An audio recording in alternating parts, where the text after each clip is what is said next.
Ahlan wa sahlan, selamat bertamu di Sifu Azaku Channel. Mulakan dengan Bismillah, sebarkan kebaikan, kongsi keberkatan. Assalamualaikum warahmatullahi wabarakatuh.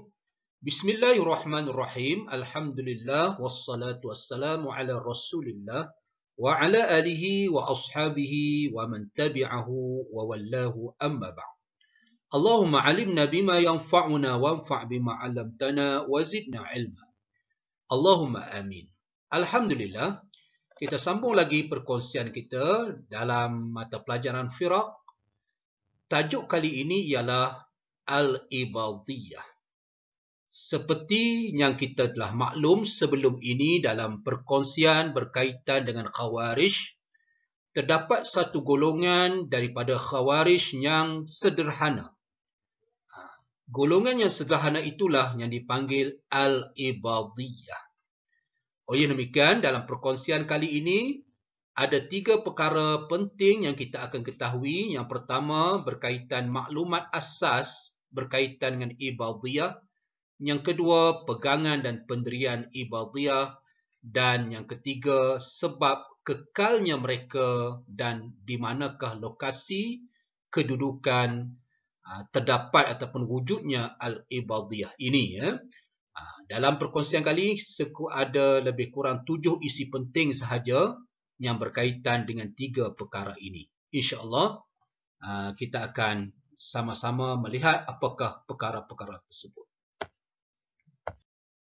Kita mulakan dengan 4 isi penting berkaitan dengan maklumat Ibadiyah. Yang pertama ialah siapakah Ibadiyah? Man humul Ibadiyah? Mereka ialah hum ashabu Abdullah bin Ibad At-Tamimi. Iaitu mereka adalah pengikut ataupun pendukung kepada Abdullah bin Ibad At-Tamimi. Jadi penting ingat ni nama tokoh ni, Abdullah bin Ibad At-Tamimi. Dia merupakan pengasas bagi Ibadiyah dan pengikutnya itu dipanggil sebagai kumpulan mereka itu dipanggil Ibadiyah. Ibadiyah ini boleh dirujuk dalam buku teks muka surat 18 ya. Itulah isi yang pertama, siapakah Ibadiyah? Jawapan dia ialah hum ashabu Abdullah bin Ibad At-Tamimi. Hamzah dia berbaris bawah ya, Ibad. Kemudian isi yang kedua ialah bilakah Abdullah bin Ibad ni hidup? Zaman bila Abdullah bin Ibad ni wujud ataupun melangsungkan kehidupan dia? Asha fi nisfi tsani min qarnil awal hijri. Beliau iaitu Abdullah bin Ibad hidup pada separuh kedua daripada kurun yang pertama hijrah. Itu sekiranya ada persoalan bilakah Abdullah bin Ibad hidup, iaitu pada kurun separuh yang kedua daripada kurun yang pertama Al-Hijri. Kemudian yang ketiga, atas asas apakah beliau ataupun Abdullah bin Ibad ni mengasaskan kumpulan dia tu, Ibadiyah tadi. Jadi dia mengasaskan asasa mazhabahu ala tasamuh. Abdullah bin Ibad mengasaskan kumpulan dia tadi, mazhab dia berasaskan kepada tasamuh, bertolak ansur ya, atas tasamuh, toleransi ya, ataupun bertolak ansur. Beliau fakana aksarul khawarij i'tidalan. Beliau juga adalah merupakan mazhab dia ni ya, mazhab Abdullah bin Ibad ni ataupun dikenali dengan Ibadiyah juga merupakan kumpulan yang paling i'tidal daripada kumpulan Khawarij. Seperti mana kita dah pelajari ataupun kita dah tahu sebelum ini, Khawarij terbahagi pada 2, Mu'tadil dengan Mutaghali. Jadi kumpulan Mu'tadil itu adalah Ibadiyah, ya, yang sederhana. Kemudian apakah keadaan Ibadiyah? Dia punya ciri bagi kumpulan Ibadiyah. Aqrabuhum ila jama'atil Islamiyah. Mereka inilah kumpulan yang paling hampir dengan jama'atul Islam. Jama'atul Islam mana yang paling hampir dia punya ajaran dan juga pegangannya seperti mana umat Islam yang lain, ahli sunnah wal jamaah. Kemudian mazhabuhum, di mana kumpulan mereka ini ataupun mazhab Ibadiyah ini tersebar. Mazhabuhum muntashirun, tersebar al-an, sekarang, fi sultatil Umman, di negara Kesultanan Umman. Boleh Google tengok di mana Kesultanan Umman, ya. Dan juga tersebar di wa fi ba'dil amakin fi Libya. Juga tersebar di sebahagian tempat di Libya, wal Jazair dan juga Zanzibar. Zanzibar ni sebuah kepulauan, ya, tengok dalam Google tu. Sebelah Tanzania, ya. Dia sebuah pulau, Zanzibar. Jadi cuma kalau Sultanul Umman ni memang diletakkan dalam perlembagaan dia bahawa mazhab pegangan negara mereka ialah Ibadiyah. Sultanul Umman, ya. Itu memang lubuk ataupun lokasi utama mereka lah, ya. Ibadiyah. Baiklah, isi yang kelima dalam perkongsian berkaitan dengan Ibadiyah ini ialah berkaitan dengan mabadi'uhum. Prinsip, pegangan ataupun keyakinan pendirian mereka, ya. Apa pendirian mereka iaitu Ibadiyah? Yang pertama, ada 7 semua dalam buku teks kamu. Kita lihat satu persatu. Yang pertama, pada pendirian mereka, inna mukhalifihim minal muslimin laisu ka musyrikin. Pada pegangan mereka, golongan yang tidak sealiran dengan mereka adalah tetap orang Islam. Mereka tidak mengkafirkan, ya, walaupun tidak sealiran dengan mereka, ya. Laisu ka musyrikin, mereka bukanlah daripada golongan orang yang musyrik. Golongan yang tak sealiran dengan mereka tadi, ya, yang bukan Ibadiyah, mereka taklah mengatakan musyrik. Walaupun begitu, wala mu'minin. Begitu juga mereka tidak kata orang yang selain daripada Ibadiyah ni, mereka beriman yang sempurna. Apa pendapat mereka? Bal kuffaru ni'mah. Ini penting, ya. Mereka menganggap orang yang selain daripada mereka, iaitu yang tak sealiran dengan mereka ini, termasuk dalam golongan kufur ni'mah. Maksudnya mereka ni tidak mengakui nikmat yang Allah berikan kepada mereka. Kuffaru ni'mah. Bukanlah kuffarul aqidah. Bukanlah seperti mana yang dimaksudkan, yang biasa bila kita kata kafir, dia merujuk kepada kafir aqidah, ya. Iaitu tidak kufur aqidah tu maksudnya tidak mengakui pegangan Islam. Itu kufur aqidah, maksudnya terkeluar daripada Islam. Tetapi yang dipegang oleh Ibadiyah, orang yang selain daripada aliran mereka tetap Islam, cuma kategori dia ialah kuffarun ni'mah. Golongan yang tidak mensyukuri nikmat Allah.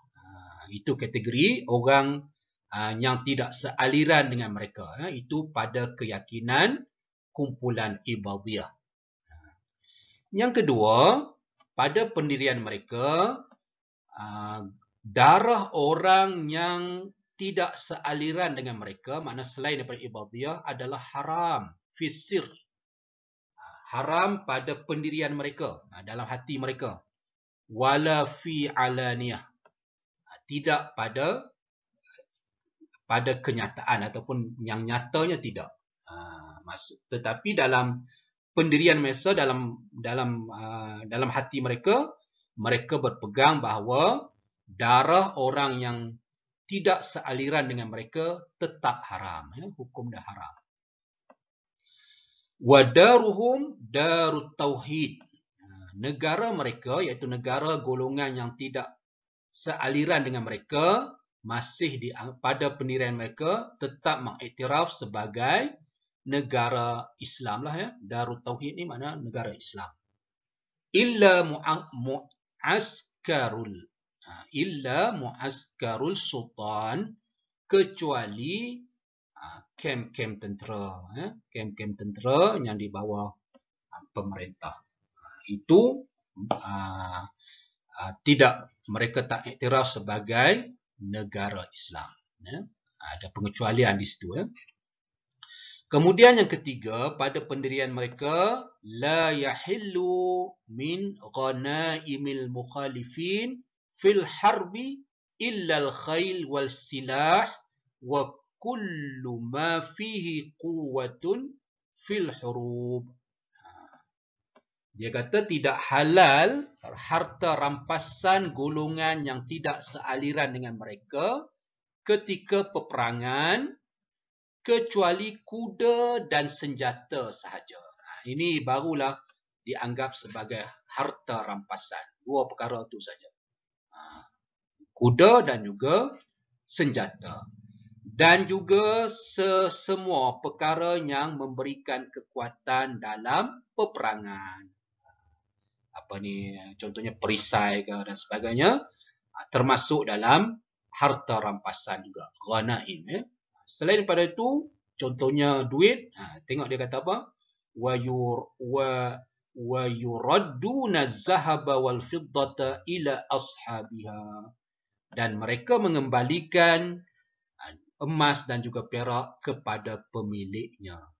Itu pendirian Ibadiyah yang ketiga, iaitu berkaitan dengan harta rampasan golongan yang tak sealiran dengan mereka, ataupun yang selain pada Ibadiyah. Ketika peperangan macam mana? Jadi pada pendirian mereka, selain daripada kuda, senjata dan juga yang boleh memberikan kekuatan dalam peperangan, semua tu kena dipulangkan. Contohnya duit emas dan duit perak, semua tu kena pulangkan kepada pemiliknya. Okey, yang keempat, pendirian yang keempat oleh Ibadiyah ini ialah dia kata la yajuzu qital illa ba'da da'wati wa iqamatil hujjati wa i'lanil qital. Dia kata tidak harus, mana tak boleh berperang melainkan selepas ada seruan dakwah, disampaikan seruan supaya masuk golongan Ibadiyah ke contohnya, dan juga menyatakan hujah dan juga mengisytiharkan perang. Lepas wujudnya tiga perkara ini, barulah harus berperang. Sekiranya tidak ada lagi tiga perkara ini, pada pendirian Ibadiyah tidak harus berperang. Mesti sampaikan dakwah dulu, nyatakan hujah-hujah, kemudian kalau tak mau terima juga, barulah diisytiharkan perang, barulah boleh berperang selepas itu. Kemudian kita tengok lagi apakah prinsip lain yang dipegang oleh Ibadiyah. Prinsip yang kelima yang dipegang oleh Ibadiyah ialah yajuzu syahadatul mukhalifin wa munakahatuhum wa tawarisu ma'ahum. Dia kata boleh, harus menerima penyaksian, mana boleh orang yang selain daripada Ibadiyah boleh menjadi saksi. Itu pada pegangan mereka. Begitu juga boleh menikahi orang yang tidak sealiran dengan Ibadiyah. Mana orang Ibadi kahwin dengan orang yang bukan kumpulan dia. Boleh. Begitu juga boleh mewarisi orang daripada orang selain daripada ibadiyah. Contohnya, anak dia ibadi, ayah dia bukan ibadi. Anak dia tu boleh mewarisi harta ayah dia walaupun ayah dia bukanlah ibadiyah. Itu pegangan yang kelima. Seterusnya pegangan yang keenam, murtakibuz zambi, orang yang melakukan dosa, allazi jaa fihi wa'id, yang terdapat berkaitan dengan dosa tersebut wa'id, janji yang keras ataupun janji yang buruk. Sedangkan dia mengenal Allah dan juga Rasulnya, apa hukum dia? Kafirun. Kafirun. Orang yang melakukan dosa, orang yang melakukan dosa tu dia tahu tentang janji buruk dalam dosa tersebut, dan dia juga mengenal Allah dan juga Rasul. Jadi orang macam ni ibadiyah kata adalah kafir. Cuma kafir apa? Kufrul ni'mah, la kufrul millah. Dia merupakan dalam kategori kafir nikmat, bukanlah kafir yang agama, bukan kafir akidah, kafir nikmat, iaitu orang ni dalam kategori golongan yang tidak mensyukuri Allah Subhanahu wa taala. Orang yang melakukan dosa adalah golongan yang kafir nikmat, itu pada pegangan ibadiyah. Yang ketujuh dan yang terakhir ialah af'alul ibad makhluqatun lillah ihdasan wa ibda'an. Perbuatan hamba adalah dicipta oleh Allah. Sama ada dari mula dan juga dari sudut pelakuan tersebut. Maknanya semua itu adalah daripada ciptaan Allah Subhanahu wa taala. Wa muktasibatun lil abdi haqiqatan la majazan. Manakala usaha adalah perbuatan hamba yang sebenar, bukanlah majaz. Itu pada pegangan ibadiyah. Maknanya mereka mengatakan bahawa perbuatan hamba, contohnya saya tengah bercakap ni. Jadi bercakapnya saya ini adalah makhluk Allah. Makhluk Allah. Dan juga yang dalam ruang lingkup hamba tu adalah usaha. Secara yang sebenar, bukanlah majaz. Maknanya usaha tu adalah memang perbuatan hamba secara sebenarnya, bukan majaz.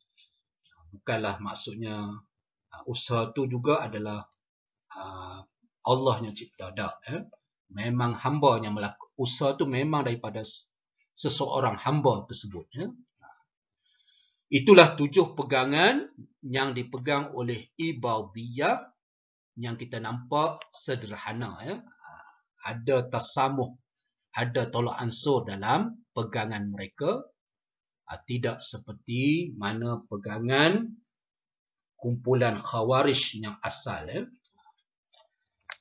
Kemudian yang keenam, isi yang keenam, mengapakah mereka kekal sehingga hari ini dan mereka wujud dalam sebuah negara pun, dalam perlembagaan diletakkan pegangan negara tersebut adalah ibadiyah.